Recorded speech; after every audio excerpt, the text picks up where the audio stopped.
বাবা, আমি অনেক সমস্যার মধ্যে আছি, আমার একটু হাতটা দেখে দেন না। তুই ঠিক জায়গাতে এসেছিস, দেখি তোর হাত দে।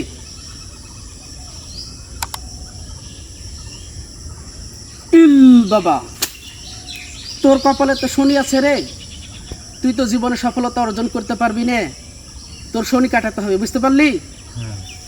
সম্মানিত দিনী ভাই ও বোনেরা, নবী করিম সাল্লাল্লাহু আলাইহি ওয়াসাল্লাম তিনি বলেছেন, যদি কেউ গণক বা জ্যোতিষীর কাছে গিয়ে কোনো কিছু জিজ্ঞাসা করে তাহলে পারে তার 40 দিনের ইবাদত কবুল হবে না, নাউজুবিল্লাহ। আর কেউ যদি গণক বা জ্যোতিষীর কথা বিশ্বাস করে তাহলে পারে এটা কুফরি করা হবে, অর্থাৎ ঈমান ভেঙেও যেতে পারে। সুতরাং গণক বা জ্যোতিষীর কাছে যাওয়া থেকে আমাদেরকে বিরত থাকতে হবে। যদি আমরা যাই তাহলে পরে আমাদের ঈমান কিন্তু ভেঙে যেতে পারে।